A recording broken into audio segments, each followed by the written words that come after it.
Hello, I'm Kenton Biffert and welcome to the Art of Fatherhood. Today we're looking at the topic of Lent. Last year I had a conversation with a Catholic family, the dad in particular, and I said, it was Easter time, I said, hey, what did you guys do for Lent? He said, we didn't do a whole lot. We just wanted to celebrate Easter. I thought to myself, what a missed opportunity. Now I know Lent is hard. I find it hard. Self-imposed sacrifice and suffering is difficult, but we know that it is very good for us. Not only ourselves personally, with our body and gaining virtue and so forth, but suffering is also a prayer. And fasting is a prayer, and it's a powerful prayer as well. So today I want to look at simply why do Lent as a family and how to do Lent as a family. Because I think this is an opportunity for families to grow together and bond together. So why do Lent as a family? Well, when you sacrifice together as a family, you grow together as a family and you build a tradition. Now we know that tradition binds groups together. Look at a country. We lived in Austria for 4 years. That country has all these wonderful traditions, traditional dress, all that traditional language and dialects and all that stuff that binds them together as a country, as a people. In a family, it's the same thing. Even in a church, in the Catholic Church, there's traditions that wherever I go throughout the world, these Catholic traditions bind us together. Take it into the family, you have to make the effort to have those traditions so that it binds your family together. And Lent is one of those times because you not only have the tradition, but now you're sacrificing together. So how do you even do this?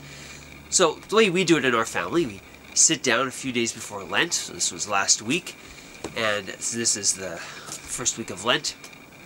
And we talked about what we're going to sacrifice as a family. So we set up a chart, and we decide, okay, as a family, we are sacrificing all sweets.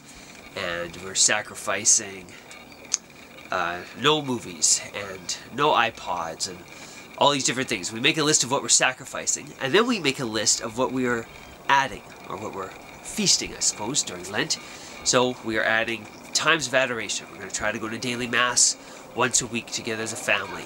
We're going to do chores for this person on Thursday, and so forth. And we talk about what we're fasting as a family and what we're going to add together as a family. And then each of us, and our kids included, have their own individual fast. What are you individually going to fast this Lent? And what are you individually going to add as far as prayer or almsgiving this Lent? So once that is settled and we enter into Lent, then how do we keep this going? How do we do this for 40 days of Lent? Because that's a difficult task. Well, I think we've come up with different strategies. One of them we get from St. Therese of Lisieux, is she came up with this idea of sacrifice beads. And nice little medal of Mary here at the bottom. You keep this in your pocket, and as you do a deed, you simply move the bead over and it stays. And your goal is to try to do 10 good deeds a day. As our kids do good deeds and sacrifices, we have a jar. And in the first week, because it's only from Ash Wednesday to Saturday, they have to get 10 sacrifices in that jar. Once they do one, they put their name in the jar. Next week, we up that to 20. And then 30, and then 40. And in Holy Week, we make a crown out of dough, and we put 50 thorns in the crown. And as a family, we need to do 50 sacrifices for each other that week. And with each sacrifice, we take out a thorn out of Christ's crown.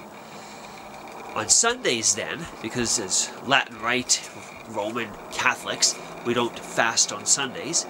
So if they meet their goal of 30 sacrifices during that week, then on a Sunday, we get dessert. We get a small dessert or a little bit of a treat, because that's one of the things that we're fasting.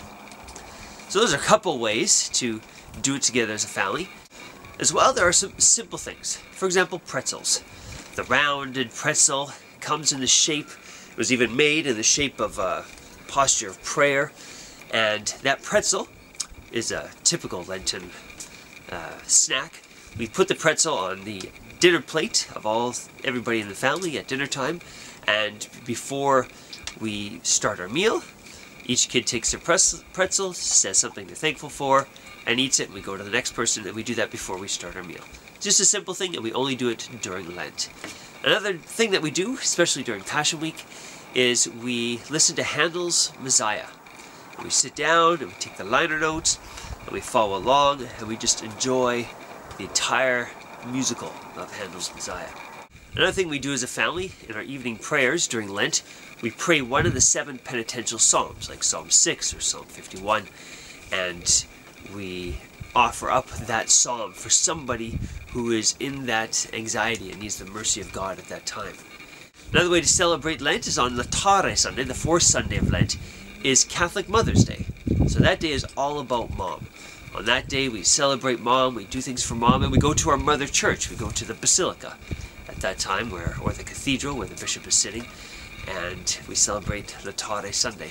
These are just different things to do throughout Lent. As well, the Stations of the Cross. Now this is really interesting.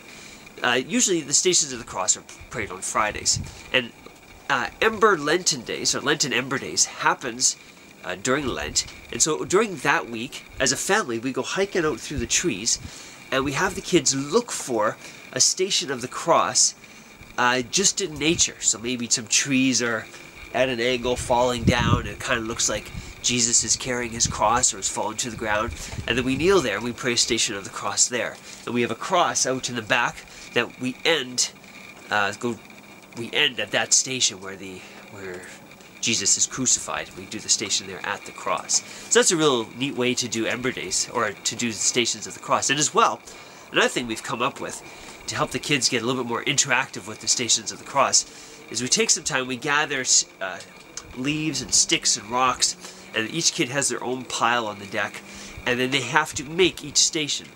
So Veronica wipes the face of Jesus, and the kids have to make the station, show what it is, and then we pray that station. It takes a good hour and a half, but we're engaged and we're involved, and we're praying the Stations of the Cross together. Now, Passion Week. Now that's a highlight of Lent, obviously. It's right before Easter. This is where you kick it up a notch. You're doing more sacrifices, you have obligatory days of fasting. What do you do during Passion Week?